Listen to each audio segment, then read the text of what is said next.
Buenas!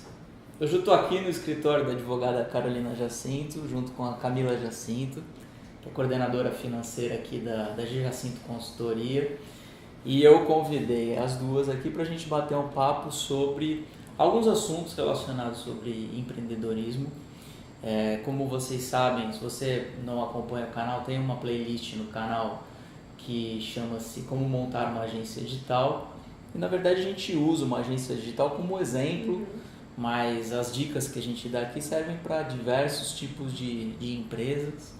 E o assunto deste vídeo é como iniciar uma sociedade, né? Tem muita gente que tem o sonho, né? Aquele negócio de, quero montar uma sociedade com um amigo, às vezes com um colega, para montar uma empresa. E nós vamos bater um papo aqui para entender quais são esses passos, né? Como é que faz para montar essa sociedade e começar esse sonho. Acompanhe.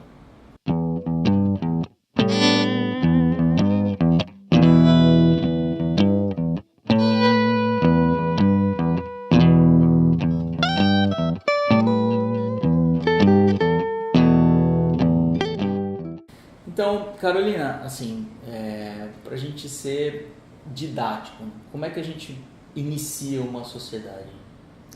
Bom, primeiro começa pela escolha de um sócio, né? Não existe sociedade sem um sócio, como o próprio nome já diz.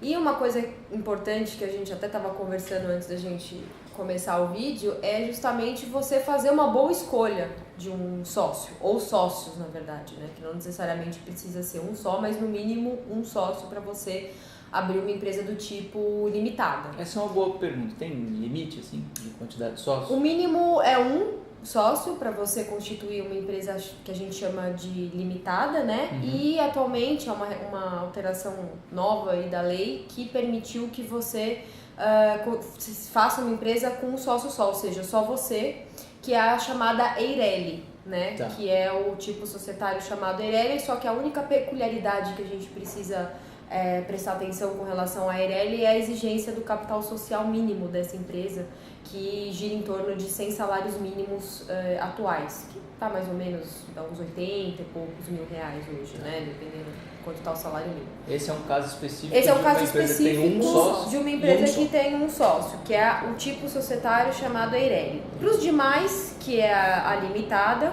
você pode ter a partir de 2 sócios e quanto você quiser. E a gente também tem a sociedade anônima, que é aquela sociedade que é por ações, que é aquela que tem às vezes ações em bolsa, mercados. Então é um tipo societário um pouco mais complexo, mas assim, da limitada, que é o tipo mais comum, você tem no mínimo 2 sócios e, enfim, você pode ter quantos sócios você quiser. Tá.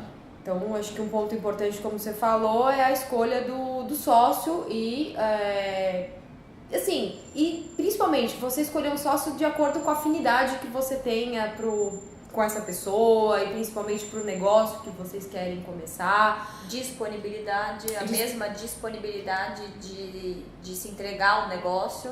Isso é importante também. De tempo, de dinheiro, porque é uma coisa que, principalmente as atividades que exigem investimentos periódicos, então você precisa realmente ter uma empresa, uma pessoa, um sócio, como ela falou, que tenha a mesma disponibilidade, seja ela qual for. Tanto de tempo, de dedicação, como de investimento, porque a responsabilidade é dos dois. Dos dois, exatamente. Ou dos dois, ou dos três, ou dos quatro.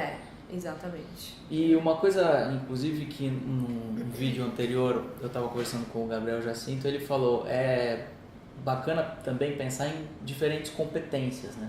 Sim. Porque de repente você tem um sócio que é o administrador, tem um sócio que é o comercial, aí de repente tem um sócio que é o técnico. Então essa escolha da sociedade é importante, é o primeiro passo. Definição de papéis, né? E nem tudo são flores, né? Não. Na verdade. Isso precisa ser muito bem escolhido. Né? Exato. Por isso que você tem que ter essa sintonia entre os sócios e complementando com o que eles têm de melhor para oferecer para o negócio, seja tecnicamente falando, então você tem uma pessoa mais administrativa, outra pessoa mais comercial. Então ela tem que ser uma sociedade bem equilibrada para que as pessoas tenham afinidades com os papéis que elas vão assumir dentro dessa empresa. Mas uma coisa técnica que a gente não pode deixar de pontuar e que todas as empresas precisam ter, que é a questão da responsabilidade, como você estava falando, que todas as empresas precisam ter um administrador, que é um representante legal. O que é essa pessoa? É a pessoa que vai responder pela empresa em todas as esferas, seja ela criminal, seja ela trabalhista, seja ela ambiental, se for uma empresa que tenha algum tipo de resíduo, algum tipo de coisa. Então, assim, o administrador, o responsável legal, é um papel que todas as empresas precisam realmente ter essa pessoa que vai assinar o contrato social como administrador, como representante legal dessa empresa, independente do comercial, independente do financeiro, independente de outros papéis que a empresa vai exigir desses sócios. O administrador é um papel extremamente importante e legal que a empresa precisa ter. Legal, eu posso ter 4 sócios, 5, só que um é determinado o único como administrador. E quais são as responsabilidades dos sócios dentro da empresa? Bom, na verdade, os sócios da empresa precisam, antes de mais nada, ter a questão vamos dizer assim, dentro da atividade que esses sócios vão exercer, e para isso existe um contrato social, que é, na verdade, o que vai guiar as atividades, o capital social da empresa, alguns pontos importantes que é legal a gente falar aqui, que são os pontos que esses sócios precisam discutir antes de começar essa empresa. Então, nesse contrato social, ele vai definir aonde que essa empresa vai estar sediada, o endereço que essa empresa vai estar sediada, a atividade que essa empresa vai seguir, se vai ser uma empresa de serviço, se vai ser uma empresa da atividade de comércio, se vai ser uma indústria. Quer dizer, todo tipo de atividade ela acarreta uma licença específica, né? Então é muito importante que os sócios discutam isso antes de começar, faz parte da responsabilidade deles, na verdade, porque eles vão responder por essa empresa e perante todas essas entidades, todos esses órgãos federais, estaduais, municipais. Então você precisa ter um endereço fixo, você precisa saber qual tipo de empresa, de atividade que você vai exercer, isso. E pode ser mais que uma atividade?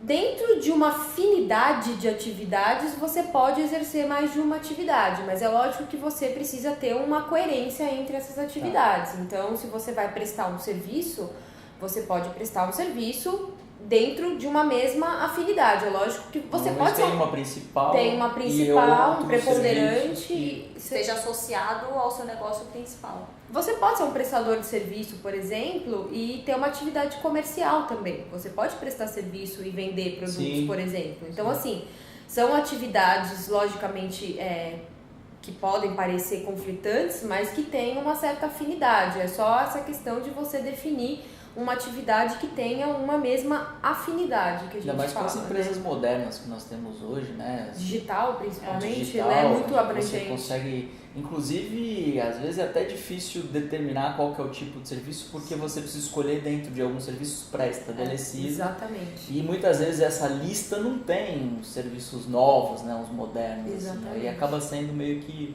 difícil essa escolha.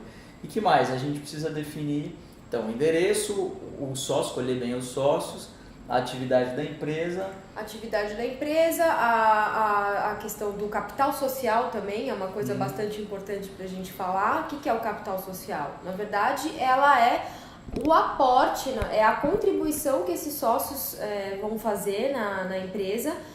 E a responsabilidade deles, porque cada sócio dentro de uma limitada é responsável dentro da sua cota, dentro da sua participação societária, né? São as famosas cotas societárias. Exatamente. Então, não é necessariamente todo mundo tem a mesma participação. Isso pode ser desproporcional. Então, um pode ser o majoritário, o outro tem 15, o outro tem 50, né? Sim, é isso mesmo. Então, o capital social também é um ponto importante para ser definido no início, antes da atividade, antes de começar essa empresa. Esse capital social é importante de ser falado também, que ele normalmente ele é pago efetivamente pelos sócios, depositado numa conta que a empresa vai abrir num banco, e esse capital fica disponível para os sócios utilizarem. Então não é um recurso que fique congelado, que fique parado, esse dinheiro é da sociedade, mas para ser usado pela sociedade. Você pode contratar funcionários, você pode pagar um aluguel, fluxo de caixa. Aí entra um planejamento que é necessário justamente para você saber aquilo que você vai ter que pagar nos próximos 6 ou até um ano, dependendo do negócio da empresa, e você precisa ter esse planejamento na elaboração de um fluxo de caixa. Então não adianta você fazer um aporte de capital que não seja suficiente para cobrir os seus gastos iniciais na hora de constituir uma empresa. Legal, esse é um tema para um próximo vídeo, então, para a gente saber quais são os custos de uma empresa. Perfeito. E aí você faz esse planejamento dentro dos custos. Então, basicamente, para você abrir uma sociedade, precisa de endereço, precisa ter a escolha do sócio, precisa definir o tipo de serviço e precisa ter essa distribuição, né? A definição do capital e a definição dos papéis de cada um dentro dessa sociedade. E aí você registra essa empresa. Você registra essa empresa na junta comercial do estado que a empresa está sendo constituída. Aqui em São Paulo é a JUSESP que a gente fala, né? Hoje em dia, em São Paulo, eu falo por São Paulo porque a gente está com um projeto já há bastante, é recente, mas agora está mais moderno ainda, que os órgãos são totalmente integrados. Então, a Junta Comercial, a Receita Federal, a Prefeitura de São Paulo. Então, a partir do momento que você tem o seu contrato social registrado na Junta Comercial, você já tem o seu CNPJ e você já tem a sua inscrição na Prefeitura. Legal. Então, isso não sei como está no Brasil afora aí, mas aqui em São Paulo isso já está bem adiantado. E se for uma empresa só complementando, pode ser na junta comercial ou cartório, se a empresa tiver um serviço específico, se for uma profissão regulamentada. O que eu chamo de profissão regulamentada? Arquitetos, advogados, médicos, engenheiros, que tem um órgão de classe superior, contadores principalmente também. Essas empresas elas são registradas em cartório. Todas as outras, comércio, indústria, enfim, todas as outras atividades são registradas na junta comercial. Então, muito obrigado pelas dicas. Espero que você aproveite as dicas para realizar o seu sonho de montar uma empresa, de constituir uma sociedade. Deixe seu curtir no vídeo, envie seu comentário, sua dúvida.